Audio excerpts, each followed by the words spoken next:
You're listening to the Samuel Andreyev podcast. Today, I decided it would be interesting to talk with a poet about music, and not just any poet. My guest today is Kenneth Goldsmith. Kenneth Goldsmith is an American poet. His writing has been called some of the most exhaustive and beautiful collage work yet produced in poetry by Publishers Weekly. He is the founding editor of UbuWeb and is a senior editor of PennSound at the University of Pennsylvania, where he teaches. He hosted a weekly radio show at WFMU from 1995 to June 2010. He's published many books of poetry, notably Fidget, Soliloquy, Day, and his American trilogy. He is the editor of I'll Be Your Mirror, the selected Andy Warhol interviews, which is the basis for an opera, Trans-Warhol, that premiered in Geneva in 2007. He's published 3 books of essays, including Against Expression, Uncreative Writing, Wasting Time on the Internet, and most recently, Duchamp is My Lawyer. In 2013, he was appointed the first Poet Laureate of the Museum of Modern Art. I don't know too many poets who have done as much for music as you have, and I'd like to start there. In fact, you've spent a great deal of your career focused on promoting the work of other people. So through UbuWeb, through your radio show, and also through your teaching, I'm just interested in where that impulse comes from, because you don't have to do these things. You know, you could spend 100% of your time on your own creative projects. Yeah, but no poet can spend 100% of their time writing poetry. It's impossible. I remember once reading a New Yorker profile of John Ashbery, and half the profile was spent talking about the time that John wastes between writing poems, because John, unlike myself, didn't do anything other than his own creative work. So they would have these moments in the profile where Ashbery gets up and kind of looks at his hair and says, oh, gee, I need a haircut today. Maybe this hair is a little bit too long. And, you know, he'd look at his face a little bit and kind of shuffle around, make a cup of coffee, you know, and then have to go back to writing, which is sort of, you know, the classic fear of the blank page. Of course, as a conceptual writer, I never had any fear of the blank page, because it was just about churning enough stuff, you know, just pushing a button and basically feeding supply text into a machine and it coming out the other end. So, I mean, you know, it doesn't really, I mean, it does take time, but you keep, you know, I mean, I also find that like painters spend a lot of time painting because many often have something to sell. So it becomes a business, you know, or successful artists. Poets have nothing to sell, you know, so there's no way that you can do that. So what do you do with the rest of your time? Particularly if you have, you know, a lot of knowledge at your hands. I mean, why not share it? So, but that took the form of posting things on the internet at a very, very early stage. How did that happen? How did you start UbuWeb? I was a visual artist, and I speak from experience, because I actually had a pretty good career in the 80s in New York as a visual artist, but it quickly turned into a business, right? And I had to employ people, and at a certain point, I was spending more time being a business person than I was being an artist. This is what happens to successful artists in New York. Be careful what you wish for. And I thought, gee, I'm finding myself doing something I don't want to do, and that's being a businessman. I went to be an artist so I wouldn't have to be a businessman. Mm-hmm. And here I am being a businessman in art. I said, this is really not what I want to do. And at the same time, the work was sculptural and it was drifting toward language. I was making these big books and carving words into them. They were really beautiful, out of wood. And I got more interested in the language on the books than actually making the books. The books took a really long time to make, and there was always a nice paycheck at the end because people wanted them. And I found myself like, but wait a minute, I'm more interested in the words. And so I began to then shed the sculpture, and I became a text artist, right? A text-based artist. And I said, okay, well, if I can work with the words quicker if I just make text art. But text art is a really bad idea, because people want to go into galleries and they want to like a quick hit. You want to see something they say you spend about 3 seconds in front of an artwork on the average. And I was putting heaps of language into the gallery to the point where people would walk into the gallery and they would walk right out of the gallery because they're like, I'm not reading this. So it was a square peg, in a round hole, really. And at that point I said, well, gee, maybe I should just become a writer. And I then decided to stop being a text artist. And I'm sitting there with a laptop, and suddenly there's no income anymore. And I'm doing beautiful kind of writings and stuff. And I thought, shit, I need a job. And so I learned HTML, because the internet was just happening at that time. It's like, okay, I guess I'll become a computer programmer to support my poetry habit now that I'm no longer a financially successful artist. And it was through that early on, I think I got into that in 93 or 94 as a job. And I began doing that kind of commercial applications to that. To me, it was just really natural to want to get visual poetry onto the internet. Because at the time, I was also kind of doing concrete poetry and visual poetry sculptures and doing text art. And then I kind of got really into concrete poetry, which at that point, everybody had forgotten about. There were just all these dusty books. And so I started collecting these great books of concrete poetry. And when the visual web came in 1995, I began scanning them. And I was like, oh, maybe I can put these images up on the web. And when I put these old images of concrete poetry on the web, which were on these yellowed pages, they looked so beautiful when they were illuminated by the back screen. And I said, oh, this is the medium that visual poetry has been waiting for. And I made I put up a bunch of JPEGs of historical concrete poems, and I had a little site of concrete poetry. So I sent an email out to a few friends. I said, look at my little collection of digital concrete poetry. And they liked it, so I put more up. And it grew and grew and grew until it became UbuWeb. And its initial idea was UbuWeb was just a site for visual and concrete poetry. Then when sound came in, and do you remember Real Audio? Oh, yes. Yeah. That was a mistake. But anyway, I got into real audio streaming. I started putting up sound poetry, right? Okay. So concrete poetry and I have sound poetry.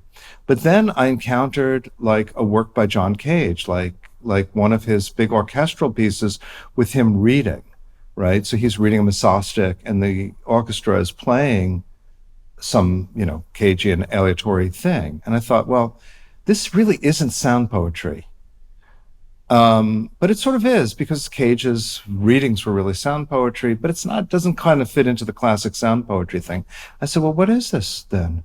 And I just thought, well, gee, it's got to be avant-garde.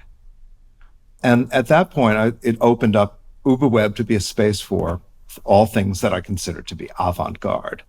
And that kind of then took its own direction, because once you call something avant-garde, then almost anything can go into it. Mm. So that was really the birth of UbuWeb, and all that happens between 96 and 98, and it grows from there.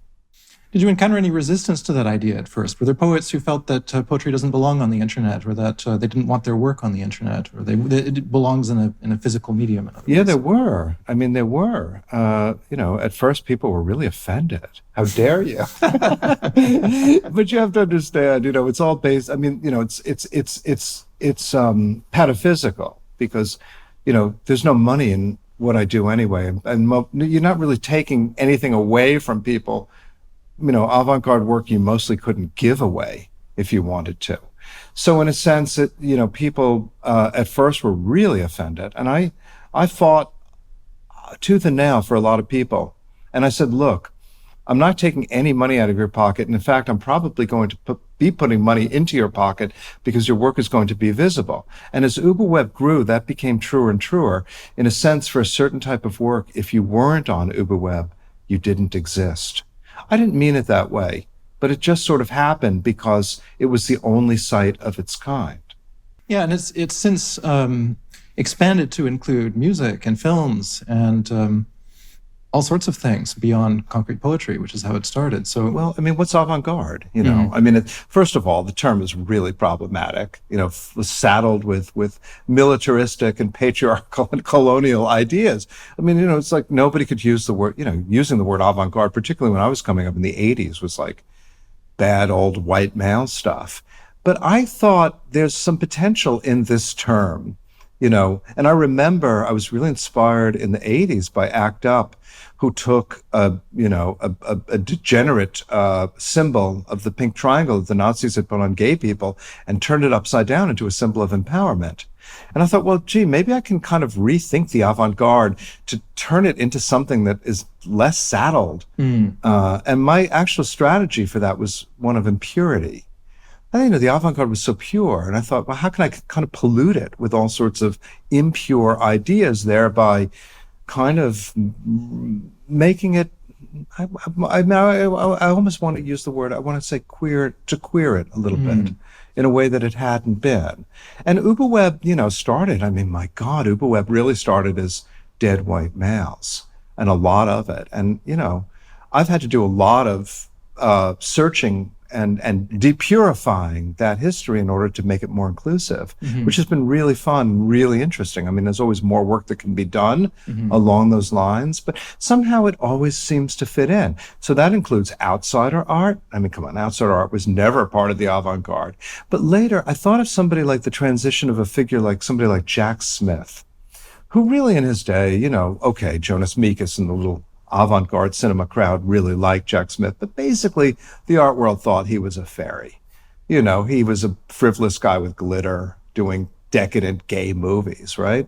But then again, when I come up in the 80s, Jack Smith is having this incredible revival as being a visionary of queer cinema, and somebody who, ends up being really important for reasons that were invisible in the time in which he was working. And I thought, well, that's a great transition. Maybe there's more figures like that I could kind of cast in that revisionist light. And that was the project that became really one of the projects of UbuWeb, was to sort of pollute the avant-garde in that same way. Oh, that's beautiful. And that, what that makes me think of, actually, it's relevant to where we are currently. We're recording this in Metz in France at the Centre Pompidou.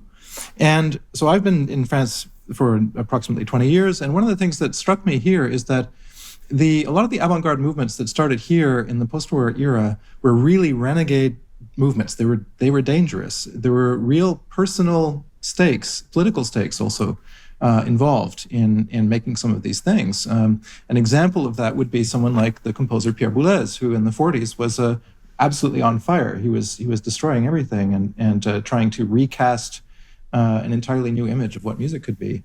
And that was a dangerous thing to do at the time, and he had very few supporters. Over time, over the decades, that became institutionalized.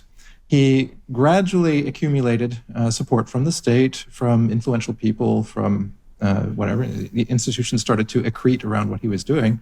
And by the time the 70s and 80s had gotten in, the notion of avant-garde music, at least in this country, was actually quite narrow and institutionalized. So there was a kind of a strange paradox between the very quite dangerous and risky stances that had originated it versus what it had turned into.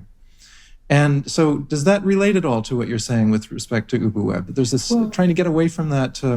There's a kind of ideological purity about what constituted avant-garde music. Yeah, I mean, again, like in the sort of by the 80s or the 70s, 12-tone music had become like the academic style. There was nothing interesting or risky.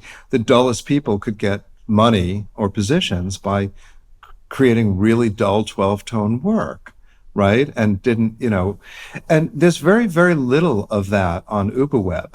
Instead, for Boulez, there's a gorgeous audio file that somebody gave me, and people always throw things at me, of Leonard Bernstein explaining avant-garde music to the New York crowd. And he uses Boulez. He kind of couches it. He couches the Boulez piece between two more conventional pieces of music. He says, and now we're going to do something really new and really experimental. And I think it's probably from the early 60s or something like that, when he's trying to expose them. And he's so beautiful. He patiently walks the audience through this. You're not going to really like this. It's extraordinarily generous. You're not going to like this. You're not really going to understand this, but I'm going to ask you to kind of open up to this. And it's, and it was really beautiful. And then he rewards them, with a Bach or something like that afterwards. I mean, he was really great in that way. And I thought that was such an interesting artifact. I mean, I could put up, I think we probably have like Réponse or something like that from Boulez, some of the more experimental electronic stuff. Why do I need to have that on Ubu though? I mean, it's available everywhere. I mean, UbuWeb, most of the stuff on UbuWeb Sound isn't on the streaming services. There's not a lot of Henri Chopin on iTunes, So the idea is if it's available elsewhere, why would it really be available on UbuWeb? Then it renders it sort of obsolete. That said, there's a big slant of electroacoustic and electronic music on UbuWeb, which I feel always like the word electronic somehow shakes it out of the dusty academic category of 12-tone dry music. Something about electronics gets everybody really excited and says, oh, this is going to be great. And now, of course, all those sounds are very nostalgic. We had this guy, this is a crazy thing. There was this 52 CD set called The History of Electronic Music floating around on the internet as a torrent a million years ago. And I thought, wow, 52 CDs of electronic music. That's cool. So I downloaded it all and then put it back up on UbuWeb. It's all on one page. So it's probably 100 hours.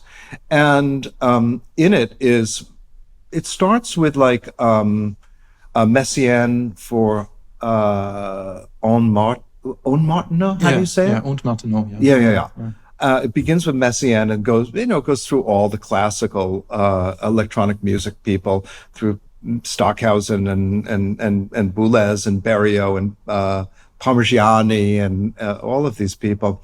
And it's really a comprehensive thing. But again, the problem with that was its purity, right? I mean, there were no women, there were no non-Western composers, it was pretty much a bunch of dudes making electronic music. And so, again, I put it up and it was a backbone of Ubu. And but something about, there's this nostalgia factor for electronic music, that those sounds are not being made anymore. And I can put almost anything up on UbuWeb and it'll be loved because of the obsolete analog warmth of the sound. I feel that like composers went really astray in the 80s with bad MIDI technology. And none of that's on Ubu. I mean, I think that's really, everybody lost their way with that shit. And so I kind of stop with that. So Ubu kind of, in terms of electronic music, sort of ends before the MIDI era, like in the 70s, like synthesizers and analog things. But that's sort of about it for me. Well, yeah, what you're describing is quite a different vision of what the avant-garde can be, which I think is enormously stimulating. How has that changed over the 2 or 3 decades that UbuWeb has been in existence? I mean, what is the avant-garde now? Well, what happened was, in the era of the CDs, in the 90s, everybody was scraping everything they could find and reissuing things as CDs. So there used to be a place in New York on Broadway called the New Music Distribution Center. And it was this big loft on Broadway. And they had everything. Because if you were an avant-garde composer or experimental or a minimalist, you would press your own records and you would bring them over to New Music Distribution Service and they would distribute them. Their catalog was really thick with lots of really obscure things. And a joke went around in those days that everything in the New Music Distribution Center, all the covers were black and white because none of the composers could afford to make a color thing. So if you think about the Chatham Square records, right, those Philip Glass label, in your mind, they're all black and white images of like kind of minimalist drawings and stuff like that, just because everybody was broke.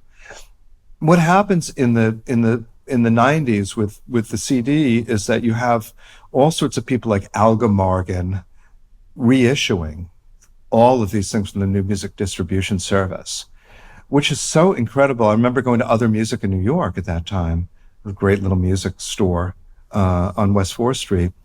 And they would have the entire history of the avant-garde repackaged, really sexy. There was like collaborations between like DJ Spooky and Xenakis. I remember that. So they were bringing in younger kind of hip people to go with these older composers. And there was like a flourishing of avant-garde. But what happened was the minute those things appeared, they began to appear on file sharing. And they began floating around file sharing. And at a certain point, and still, I began to pick that stuff up on LimeWire and those early file sharing things, and I began reposting them on UbuWeb. The problem was with the CD was $25, and nobody could really afford that. I mean, this is why people began file sharing. I mean, if CDs had been priced like LPs, I don't think we would have had the issue of file sharing. But because they were so expensive, people were like, fuck you, throw a CD in, rip it, and share it with my friends. And you asked me in the beginning, why share it? Because I came up on the internet in the 90s of like, fuck the man, fuck these CDs. I'm gonna crack them. FMU, I used to sit there during my radio show, and I used to bring my laptop, and I used to get a stack of CDs from the new bin, the best stuff, because everything came into WFMU. And I just keep during my show, I just keep feeding them and ripping them during my show.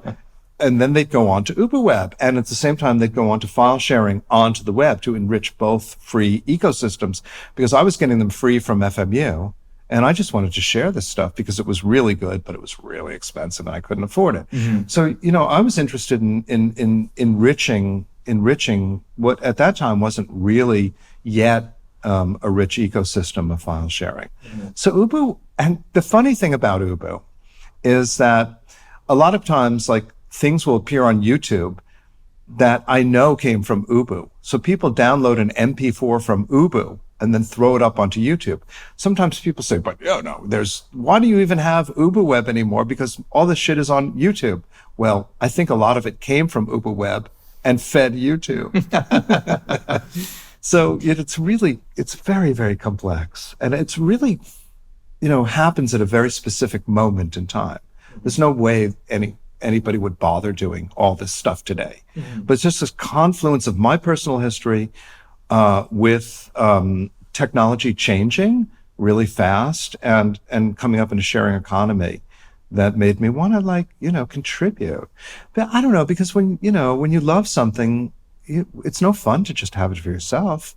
You want to it's kind of when you're a kid and there's some band and there's some punk rock single and you're like, man, you got to hear this, because it only gets good when somebody else gets excited by it. That's the buzz. Well, not only that, but it won't survive if people don't do that. Listen, piracy is preservation. Because if left to market forces, and this is what happens to all the stuff that I ripped from FMU and from other music and all these tiny labels that were putting the stuff out of avant-garde music, they didn't sell anything, and they went out of business. The things went out of print almost the minute they went into print. I hope they got their money back because they went out of print. And so at that point, we preserve them on UbuWeb because you can't even find those CDs anymore. And so people get upset about piracy, but for a certain set of artifacts, they might really vanish again if they weren't bootlegged, because you bootleg something out of love. And that's why any artist, if you're an artist and you're upset that you're getting bootlegged, being bootlegged means you've made it. Somebody likes your work enough to bootleg it, that means you've made it somehow. And that's an honor. You should be happy to have fans. Absolutely. Well, and you've described this also as a form of folk archiving. You describe it in the book as it's like the difference between a flea market and then the way that the big platforms today are operating. With algorithms that increasingly determine what people will see, where it's a kind of feedback loop where, based on your previous search histories, you just get more of the same constantly. And UbuWeb, is much more chaotic. It's much more non-hierarchical also in the way that it's organized. Well, I just thought, sometimes people say to me, why don't you put UbuWeb into one big BitTorrent, right? Or put everything on UbuWeb into torrents. But torrents reward the popular, and then the stuff that like one person likes dies. They go, they have no seeders. And I thought, well, but this is a site for unpopular culture. Like, I want the things that nobody's going to listen to be available. So instead of the BitTorrent model, we use the model of the public library, right? Where books sit on shelves for decades before anybody takes them out. But it's so important that they're sitting there.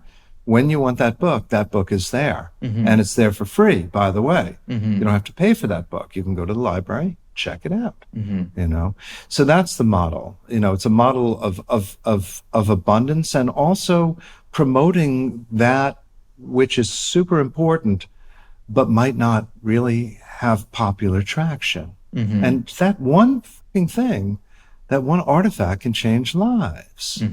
Just that one thing. It's happened to me. It's happened to all of us. Absolutely. So and it's all invisible. I don't know any of this stuff. There's no feedback loop on UbuWeb. I don't really know who's looking at it. There's no contact form. Nobody's home at UbuWeb. I used to have a contact form, but then, I thought, why do I even need this? I just want it to be an open source for people to take things. Often Ubu is used in ways that artists didn't intend. For example, dance DJs use it as a source for strange sounds, so that you have Bruce Nauman screaming, "Get out of my life," put to beats on dance floors in Sao Paulo, right? I love that. Again, that's the impure thing. There's no prescription on how to use it. And I like when it's used in a way that it wasn't intended, So there's that. Okay, so tell me a little bit about WFMU and unpopular music, because there's a parallel there between uncreative writing and unpopular music. Aww. I love this. I love that place. I mean, it's my spiritual home. I haven't done a show. I stopped doing radio in 2010, as you said. Been a really long time, but everything I ever learned, I learned at FMU. It's the most weird group of people, the most generous bunch of freaks in the world. I mean, it really is a wonderful community. And Ken Friedman, who is been the station manager of FMU for decades, really informed a lot of my thinking about legal issues, and how to get around them, about copyright, about generosity, about eclecticism. So UbuWeb is eclectic in the way that WFMU is freeform. Now that was a challenge, freeform radio. Like, how do you make a country music thing go into a 12-tone piece and make them speak together? It was really hard to do. And that was the mission of the station, was not to be specific. And I thought, well, that's exactly kind of the idea that UbuWeb would take. And I did a show called Unpopular Music because I could. I mean, it got so extreme that I would do things. There was a great piece by Thomas, by Lee Felgren and Thomas Lillenberg, that was called ZZZZZ. This is a sound piece. They're like Swedish sound artists from around Filkingen, around that group, but I think splintered off somewhere. And basically, it's these guys going like this. And then two together. And so one guy would do it, and then the other guy would respond. And it went for the length of the CD. It was like an hour and a half. And it's like, I had a slot from noon to 3. And, like when everybody wants to be energized and working, and I would just fucking play that thing. I did 3 hours of that once, and the listeners hated me. And they also loved me. They got it. My on-air name was Kenny G. And, of course, the worst musician in the world. And at first people were horrified. We have a DJ called Kenny G, but soon I became their Kenny G. But I used to receive fan mail in the early days of the internet. I had a mail to form on my WFMU page, said Kenny G's homepage. So and because it had gotten there really early in the Alta Vista days, it had really drifted up to the top of their search thing. So if you search for Kenny G, you get the Kenny G homepage. And I used to receive fan mail for the other Kenny G, lots and lots of it. And they were the funniest things in the world. So I often did a little feature on the radio where I would put on some Kenny G Christmas music, sax music, and I would read the fan letters as if they were written to me, which was really, really funny. So FMU was just, FMU was so formative in so many ways to what UbuWeb was, to what my writing was. It was really, really inseparable. It really is a magical place, still is. It's become less so because, now there are more places on internet radio with people doing that kind of work. And those back in the 90s when I started, there were only a few stations around America that were doing really serious freeform radio. A couple of, they were kind of sister stations to WFMU. But FMU has been there, for about 50 years now, I think more, been doing the same thing. It really is it's a wonderful, wonderful thing. What was your first exposure to unusual music? I mean, how did you get into that? Well, I would think that when I heard Thelonious Monk in high school, and I said, this guy's hitting the wrong keys. This is great. Wait, you can't do that, but it sounded so good. I thought, this is very strange. And also, I was a hippie, so I liked the Grateful Dead, and they were doing space jams or whatever that was called. And that was real abstract stuff, which I wasn't quite getting. But, once I sort of heard more free jazz, it began to connect. And I actually have a very funny Ornette Coleman record that Jerry Garcia plays on. And sometime in the 80s, there's Jerry Garcia doing his little guitar thing up against Ornette sax, which was really great. So those connections are like always there, but they're not spoken of. And once you hit Thelonious Monk, then you go, well, then anything's possible, right? And if you have a curious mind, you put the dots together. Also, I came up in the period of punk. After I was a hippie, I was a punk. And unfortunately, well, first I was into, as a kid into like metal and, like Led Zeppelin and all that kind of stuff. And then I became a hippie and I sold all my Led Zeppelin records. And then when I became a punk, I sold all my Grateful Dead records. And then when I became an avant-gardist, I didn't sell my punk records, but I had to go back and I had to buy both the Black Sabbath records and the Grateful Dead records again, which I really love. And that's why I always loved the genre of mashups. Oh yeah, okay. Where you're taking a Grateful Dead and you're taking a Ornette Coleman and you're putting them together and you're syncing them up and they make sense. And then you can throw in a Britney Spears or something on top of that. I was like, this all makes sense to me. It all makes sense to me. That was kind of the beginning of that stuff. So the things that you would have been broadcasting at that time would have been unbelievably wide and diverse. And it's hard to think of another program that would have been doing that at the time. Well, I mean, listen, I remember one time my last show I did there was called Kenny G's Hour of Pain. And I would take an hour, only 1 hour, and play the worst thing or the most painful thing I could do. I remember one time I took an hour and I played Chicago live at Carnegie Hall from like 1974. I played just the worst Chicago record. It was a huge box set, white, creamy cover. And I knew it would just drive people, all the underground music fans on FMU, it would drive them crazy by playing Chicago for an hour on FMU. That was really a way to get to them. I mean, I'd given them all sorts of noise, all sorts of impossible things. And I thought, now I'm going to get you with Chicago. Right. I'm going to really get you because I can throw anything at you and you're going to say, this is great, or this is what Kenny G does. Yeah. Now I'm going to hit you with Chicago. And that's when the complaints really started coming.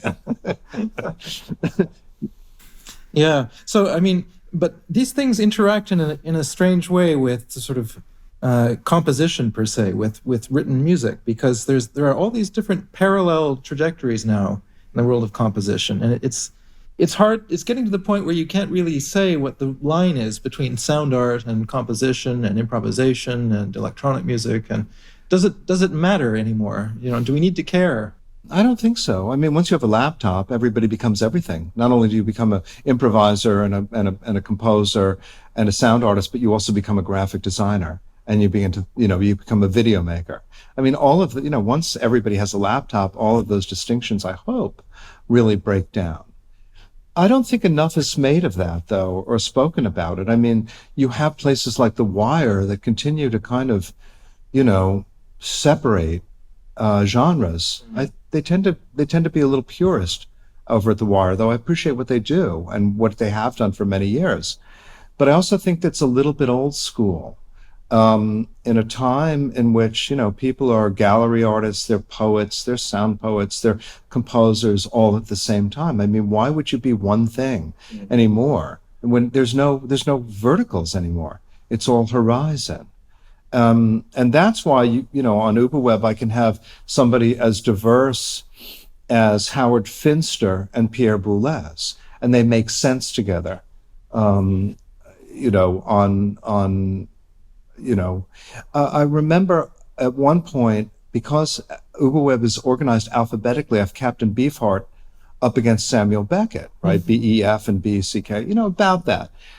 And I thought, well, this is amazing because you've never heard the word Samuel Beckett and the word Captain Beefheart together. It doesn't happen. In Beckett studies, they never talk about Beefheart, and in Beefheart studies, they never talk about Beckett. But of course, how could they not be together? I mean, obviously, there's so much to talk about there. You being a Beefheart scholar, I'm sure you could read Beckett into it a million times over. And I thought, like, those are the impure connections that I want to make on UbuWeb. And they simply just happened by happenstance. That just happened alphabetically. And I was like, Beefheart and Beckett, sure. Yeah, it's so exciting to hear you say that also, because this is partly what I'm trying to do with this channel, with the podcast, is that some of the guests that I've had on are really at complete opposite ends of whatever spectrum this is. So I'll have Brian Ferneyhough on one week, and then the next it's the drummer from Captain Beefheart, and I think those sorts of connections are incredibly fascinating. And they're not spoken about. I mean, was Ferneyhough a Beefheart fan? Did you ask him? You know what? I didn't ask him. See, you have to ask these kind of more classical composers. You have to go into guilty pleasures with them. You have to ask them what are they embarrassed? What are they listening to that they're really embarrassed to say? And then you find out that everything's impure. This is what happened with Napster, was that, everybody thought that everybody on Napster was sort of pure, but you browse another user's files and they were, again, alphabetically like the Captain Beefheart and the Samuel Beckett thing. And you'd see that I was going for somebody's John Cage folder. And then when I browsed their files, there was a C-A-G-E next to a Mariah Carey thing, C-A-R-E-Y. And of course, people like Mariah Carey as well as John Cage. I mean, that's real. That's the real way. Nobody just listens to John Cage. I do think a lot of people just listen to Mariah Carey. But I would bet most avant-garde fans, listen. I think the classic thing, the way into all that would be through Brian Wilson. Right? I mean, every avant-garde fan loves the Beach Boys. That was a natural thing, and it was always a little guilty, but of course, everybody would, there was a great argument to be made for that. And if you kind of dig a little bit deeper, you'll find weird things like, Mariah Carey. And certain, so that was to me, like I said, well, this again is the strain of impurity. It's like, we're not really that pure. There's like all sorts of other things that are happening in there. And let's admit it. I mean, it's not again, the avant-garde would say, well, I only like avant-garde things. And then secretly they'd go off and listen, to Vic Spiderbeck or something like that. But they wouldn't talk about it. Maybe it was too low or it was too popular, something like that. But I think I think now we can admit those things. So you need to ask people like Ferneyhough about what pop music they really loved.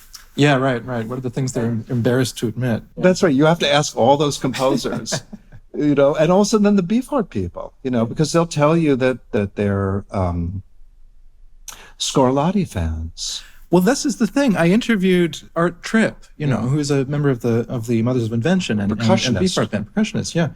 And I had no idea about this, but he told me that when he was a percussion student, he was playing under Stravinsky's baton, and he knew all this stuff. He'd played to the American premiere of Zyklus of Stockhausen. Nobody knows this. Well, I think I'm a friend of John Zorn, right? And Zorn, that's what Zorn was always about. All those early pastiche pieces of using his record collection as ways to make the game pieces. Zorn loved to talk about Kaggle. He loves Kaggle, or in the old days was referencing Kaggle more. But the eclecticism of Zorn's output is really unbelievable. Now, John puts out 50 CDs a year of his own stuff, and it's good. And it's strange, and it's very, he'll do a 12-tone thing, and then he'll do a lounge jazz thing, and then he'll do a hard, a metal thing. All of these are incredible, and they're all really, really good. And John, on the stuff that he puts out, he doesn't, he releases it himself. He doesn't send out promotional copies. They'd always send them to FMU. I don't know how you're going to quantify a career like Zorn's. And I would say you should have John on, but John would never do this because John doesn't often like to talk about what he does. So there's this like rat's nest of composers, like somebody like Zorn that's put out hundreds and hundreds and hundreds of records of the most diverse styles. And I'm thinking, how in the world is anybody going to make sense of this? And he just keeps putting more and more out. And it's good. He can write a 12-tone piece like nobody's business. And then he can write an electroacoustic piece like nobody's business. I mean, he's really good at these things, and he's got the best players. So John is a really interesting figure, I think, for this impure strain. Well, I think what's interesting also about that is he's a figure that's really outside of the institutionalized world of new music. And like you talk about, why don't more people do this? Why don't we have more composers who are also poets and so on? And part of it is possibly marketing. Part of it is possibly also the fact that a lot of them are really ensconced in institutions, and they have to be able to explain what they're doing in terms of research. They have to be able to frame it that way, and that also constrains things. I think that constrains what they're willing to deal in their that's work. why John funds all his own work. He doesn't get grants. He's vehemently unaffiliated with institutions. He's been burned by record labels.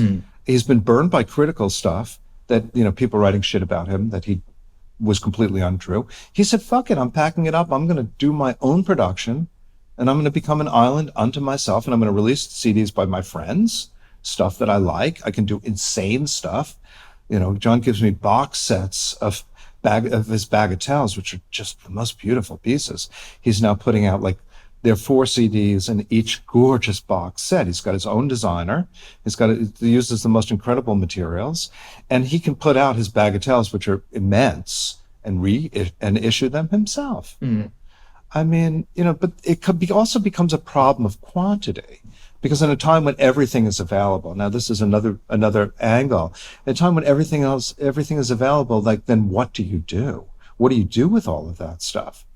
And this goes back to folk archiving, because all of us have more music than we can ever listen to sitting on our own hard drives. And so the organization, the collection of them, the archiving of these artifacts becomes more interesting than the actual traditional engagement and use of them. So in a way, it's structural. All of us have become folk archivists, managing I have more PDFs and EPUBs because I can get them, and because I'm worried they're going to disappear from the cloud, let's say, where I'm getting them. So I hoard. I become a cultural hoarder. And in that hoarding, there's an organizing, a preservation, a redundancy, a backup. And this is sort of all I've done on UbuWeb, is to try to save this. I work with an organization called the Memory of the World, right? And these are pirates. These are called pirate care.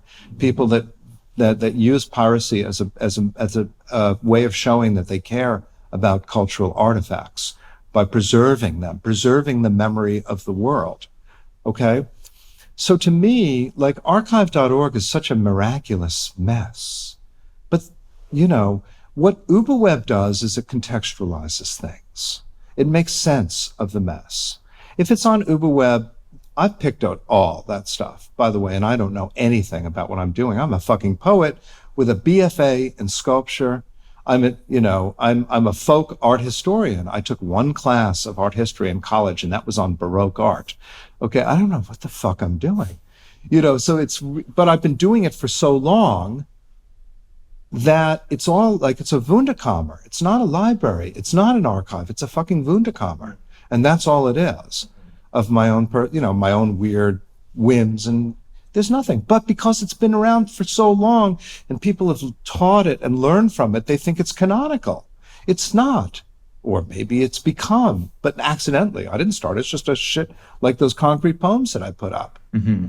So this is sort of a problem with UbuWeb. If it was done correctly by art historians, it would be a very different site. But then it wouldn't be eccentric. It wouldn't be quirky. It wouldn't be an artist or a poet's taste. So in a way, it's dirtier and it's more, it's warmer in that way. But it also makes sense. So I'll go on to archive.org and I'll go looking for things. I found beautiful radio shows on archive.org of Alice B. Toklas talking on KPFA, right? And I'm like, nobody knows this exists. I'm going to pull that thing down onto those radio shows of Alice speaking onto UbuWeb. And of course, there they are, and I don't just link to them because that link is going to die at some point. You have to download it and you have to, put it on my own servers. Now, this gets us into another situation that UbuWeb really isn't about the accumulation of avant-garde artifacts. That's really easy to make an archive of the web done. I mean, I've done it for 25 years, so it's big, and I'm curious. Okay, that's fine. But the real point of UbuWeb is to keep this going, number one, with no money, and number two, to keep it going because it's completely illegal. There's no permission. I've never asked any permission. I've never paid any money. I mean, there's nothing. I do it and nothing ever happens. So this, to me, is an example that copyright, as it's put out there, actually doesn't exist. And that's a big thing that people need to learn. That in fact, I remember in the days of the MP3 blogs, right, 2009, and then the RIA went after people and all those blogs started shuttering entire ecosystems. I mean, basically those MP3 blogs in 2000s were UbuWebs. They were people that were ripping vinyl. The more obscure they could do, they would put it up and they put it on rapid share. But they got wiped out with one cease and desist letter, which was so unnecessary. And beautiful ecosystems, beautiful collections were down. That's why I say don't trust the cloud. Mm-hmm. The cloud's a really bad idea, man. They can shut you down. They will shut you down. You have to become independent. And UbuWeb is at this point just about completely independent. It's going to be really hard to shut UbuWeb down. Mm-hmm. So to me, like the idea of keeping it going is more important, the juggling act of that, than the actual work on the site. The work on the site, that's easy to make a collection of avant-garde things, even though it's not that easy. Mm-hmm. I mean, what do you make of things like Spotify and YouTube and these sort of portals to infinity that we have now, where you can sort of go on to Spotify and get, not everything, because obviously there are all kinds of things that aren't on Spotify, but there's a lot of things on Spotify. There is. But it may not be permanent. Well, I know Spotify or Apple Music feels pretty permanent to me. And I think it's a marvelous thing. I mean, you pay $15 a month and you get every piece of music ever recorded. Mm. But the question then also becomes like, well, so what do I listen to? And that's why radio still remains important. You need somebody to show you what's interesting. You need somebody to walk you through, say, you know what, this makes sense with this. What you're doing on this, you're explaining things to people. Otherwise, it's just a bunch of information out there. I mean, there was a time in which, as a record collector, I could collect, every Chess record, let's say, every Chess record, and they were all out of print, but you'd kind of go around. And then in the 80s, I remember all the Chess records were reissued as like $3.99 kind of discount discs, and I bought all of those. And at a certain point, on my shelf, I have all the Chess records, all the Chuck Berry records, all of that stuff.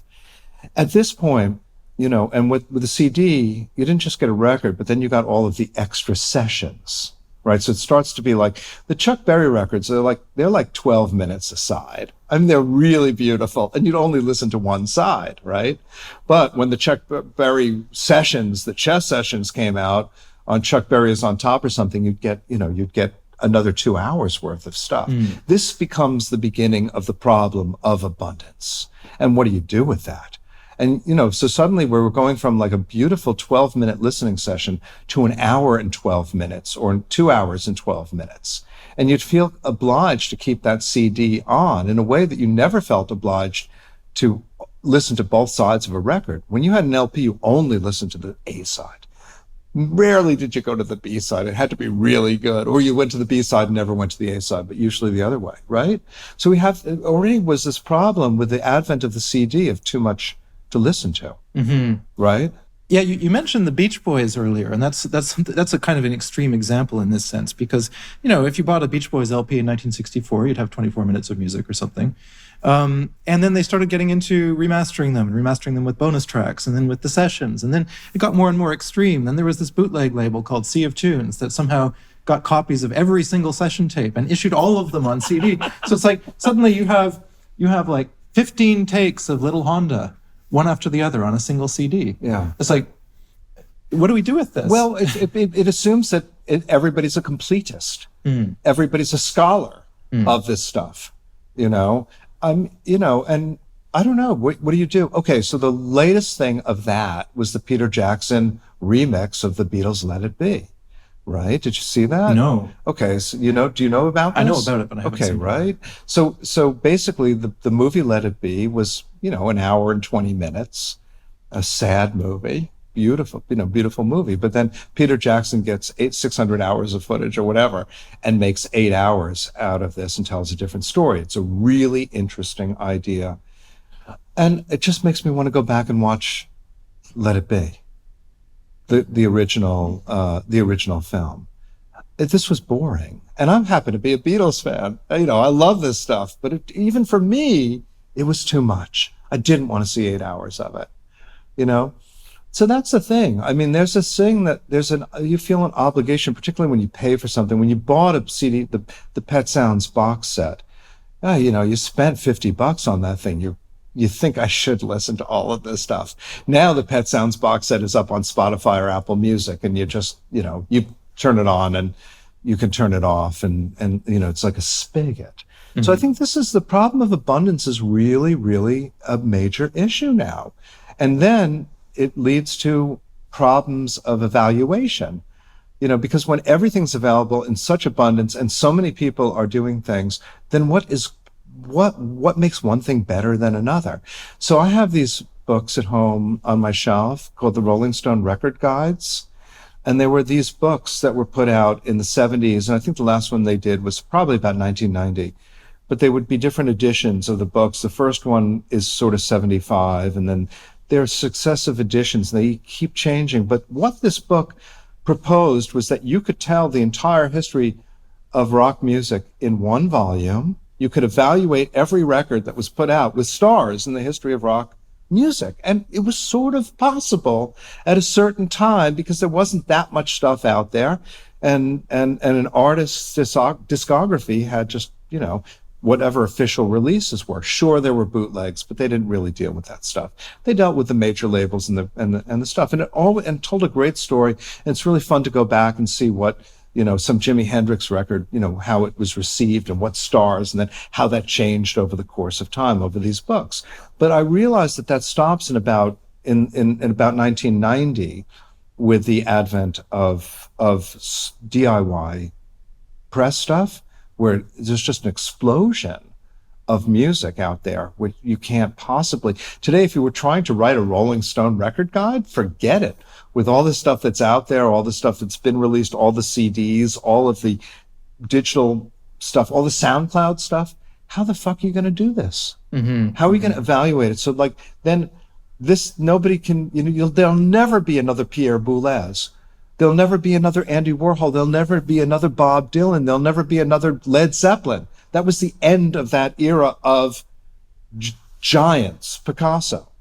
Everybody's diminished now because the landscape is horizontal with lots and lots of tiny little anthills as far as the eye can see. And around those anthills is a little group of fans and a little circle of fans, but it's too vast So there used to be huge verticals in culture, and that's why we don't have that. And that's why you're a great composer, but you're never going to be a John Cage, not because you're not as talented as John Cage, but because there never will be another John Cage.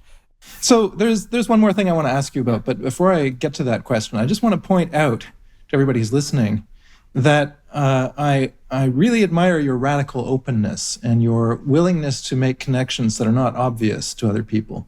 And I want to give a quick example of that. So I met Kenny about 20 years ago, over 20 years ago.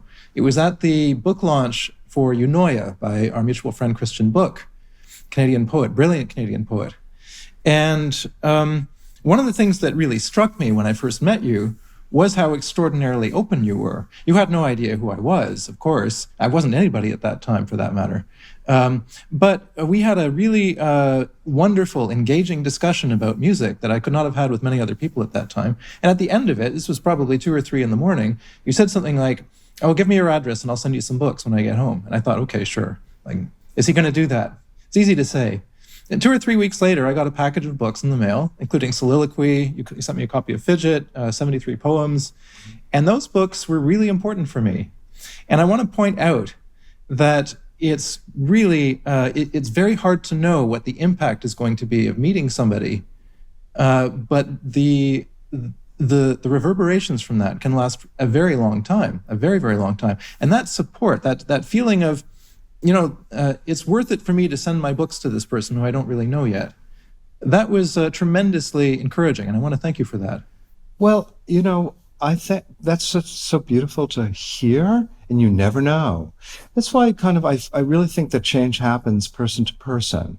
Like, I don't know I'm not interested in political change on a large scale, because the things I'm interested in are really quirky, and the right person is going to be hit by that. Where politics deals on a mass level, that's for somebody else to do. My politics are like the politics of UbuWeb, and changing lives through exposing to an artwork that can fucking change a life. My life was changed by certain artworks. And I remember, you never know. I remember one night during the pandemic reading a book by an art critic called Maurice Berger. And he'd written a book or catalog essay on the artist Adrian Piper, who I was teaching at the time. And I was really loving Maurice's book. Little did I know, at that moment, Maurice was dying of COVID. And that night that I was reading that book, he would be dead of COVID. And Maurice had no way of knowing how his essay that he had written 20 years ago was affecting me at the moment of his death, right? And he would never know. But you never know. That's why it's important for artists to do what they do, because you never know who's receiving it. There's no way of communicating that. So it's kind of spiritual. You're putting something out into the world. And this is just why artists, I think, need to keep producing. Because, John Cage said something like, I had no support, but because I believed in what I was doing, I knew that one day it would be received, even at a time when I had no support.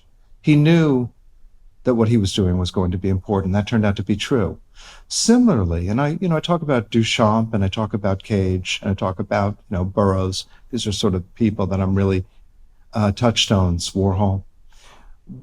Duchamp, in 1913, when he was asked who his work is for, he said, it's not for now, it's for generation 50 years hence.